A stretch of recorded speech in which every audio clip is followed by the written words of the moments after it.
हमने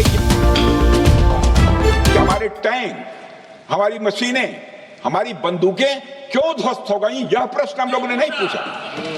मशीनों और तोपों की चिंता न करके, मशीनों और तोपों की चिंता न करके अध्यक्ष महोदय, हमने देश की टेरिटरी की चिंता की, हमने देश के सैनिकों की। इसी तरह 71 के युद्ध में, 71 के युद्ध में जब हमने पाकिस्तान को सबक सिखाया, मैं उस समय की सरकार को मैं बधाई देना चाहता हूं। हमने अपने राजनीतिक और सैन्य नेतृत्व की प्रशंसा की। हमने ये नहीं देखा कि किस दल की सरकार है, किस विचारधारा की सरकार है, इसकी चिंता नहीं की कभी। हमारे नेता अटल बिहारी वाजपेयी ने संसद में खड़े होकर उस समय के नेतृत्व की प्रशंसा की थी। हमने इस बात की खुशी जाहिर कि हमने अपने शत्रु को सबक सिखाया। हमने उस दौरान यह प्रश्न नहीं पूछा कि सबक सिखाने के दौरान में भारत के कितने प्लेन्स गिरे, भारत के कितने इक्विपमेंट्स बर्बाद हुए। यह प्रश्न अध्यक्ष महोदय उस समय भी हम लोगों ने नहीं पूछा। अध्यक्ष महोदय, यदि मैं इसे और भी प्रैक्टिकल तरीके से समझाऊं, तो किसी भी परीक्षा के परिणाम में रिजल्ट मैटर करता है। यदि किसी परीक्षा में कोई बच्चा अच्छे मार्क्स लेकर आ रहा है तो हमारे लिए उसके मार्क्स मैटर करने चाहिए। हमें इस बात का ध्यान नहीं रखना चाहिए कि एग्जाम के दौरान उसकी पेंसिल टूट गई थी या उसकी पेन खो गई।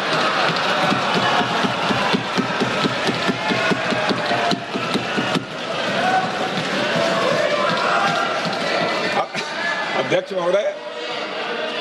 महोदय, अल्टीमेटली रिजल्ट मैटर करता है और रिजल्ट यह है, अध्यक्ष महोदय, अल्टीमेटली रिजल्ट मैटर करता है और रिजल्ट यह है अध्यक्ष महोदय कि ऑपरेशन सिंदूर के दौरान हमारी सेनाओं ने जो लक्ष्य निर्धारित किया था, उन लक्ष्यों को पूर्ण रूप से प्राप्त करने में हमने कामयाबी हासिल की। अध्यक्ष महोदय, भारत हमेशा से पाकिस्तान सहित अपने पड़ोसी देशों से मित्रता और सहयोगपूर्ण संबंध का सदैव इच्छुक रहा है। इसके लिए भारत की सभी सरकारों ने ईमानदारी से प्रयास भी किए हैं।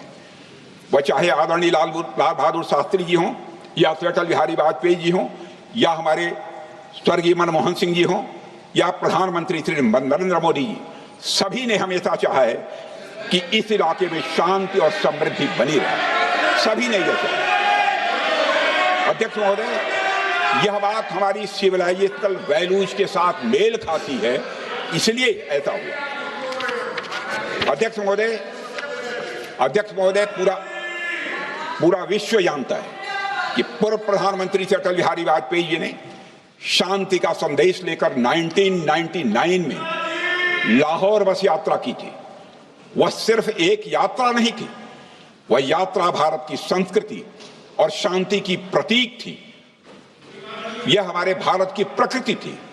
लाहौर पहुंचकर श्री अटल बिहारी वाजपेयी जी ने मीनारे पाकिस्तान पर विजिटर्स रूप में जो लिखा था, जिसका जिक्र लोग आज भी करते हैं, और उन्होंने लिखा था, उसकी मैं चर्चा करता हूं। उन्होंने लिखा था कि मीनारे पाकिस्तान से मैं पाकिस्तान की जनता को यह विश्वास दिलाना चाहता हूं कि भारत अस्थायी शांति और मित्रता का आकांक्षी है।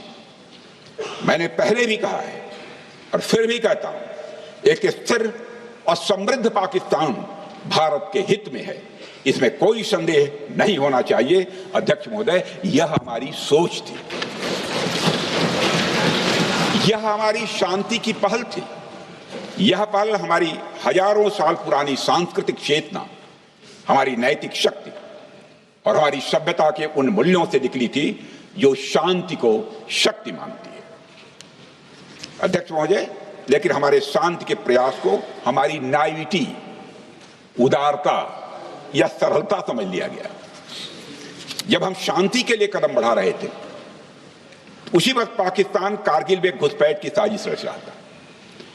हम दोस्ती के राह पर थे तो वो षड्यंत्र की राह पर थे। जब हम मामला खुलकर सामने आया तो हमारे वीर सैनिकों ने इस घुसपैठ के खिलाफ कार्रवाई करना प्रारंभ किया, और जब भारत की जीत सामने दिखाई दे रही थी तो पाकिस्तान ने परमाणु युद्ध की धमकी दे डाली। अध्यक्ष महोदय, तब हमारे प्रधानमंत्री तत्कालीन प्रधानमंत्री आदरणीय अटल बिहारी वाजपेयी जी ने कहा था, पाक सेना के परमाणु हमले से भारत का तो कुछ नहीं बिगड़ेगा, लेकिन पाकिस्तान दूसरे दिन का सूरज नहीं देख पाएगा।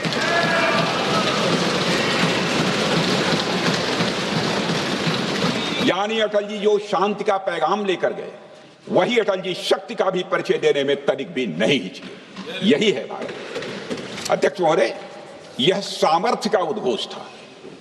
यह एक स्पष्ट संदेश था कि भारत शांति चाहता है, लेकिन अगर कोई हमारी संप्रभुता को चुनौती देगा तो उसका जवाब भी उतनी ही दृढ़ता से दिया जाएगा। अध्यक्ष महोदय, 2015 में जब हमारे प्रधानमंत्री मोदी जी ने लाहौर जाकर नवाज शरीफ से मुलाकात की, तो भारत ने फिर से दोस्ती का हाथ बढ़ाया। अध्यक्ष महोदय, हम वाकई में शांति की राह पर चलना चाहते थे, क्योंकि हमारी मूल प्रकृति बुद्ध की है, युद्ध की नहीं है। हमारी सरकार ने भी पाकिस्तान के साथ शांति स्थापित करने के अनेक प्रयत्न किए हैं, लेकिन बाद में हमने 2016 में सर्जिकल स्ट्राइक से, 2019 में बालाकोट में एयर स्ट्राइक से और 2025 के ऑपरेशन सिंदूर से हमने शांति स्थापित करने का दूसरा रास्ता अपनाया है। अध्यक्ष महोदय, अब हमारे प्रधानमंत्री श्री नरेंद्र मोदी जी और हमारी सरकार का स्टैंड बिल्कुल क्लियर है कि टेररिज्म और टॉक्स ये दोनों साथ नहीं चल सकते, क्योंकि सभ्य मुल्कों के बीच बातचीत होती है। अध्यक्ष महोदय, लोकतांत्रिक देशों में बातचीत होती है, पर एक ऐसा देश जिसके वजूद में लोकतंत्र का एक कतरा भी न हो और सिर्फ रिलीजियस फैनेटिसिज्म, टेररिज्म और हेट्रेड अगेंस्ट इंडिया हो, उसके साथ संवाद किसी भी सूरत में नहीं किया जा सकता, क्योंकि टेररिज्म की भाषा जो अध्यक्ष महोदय होती है, वह खून,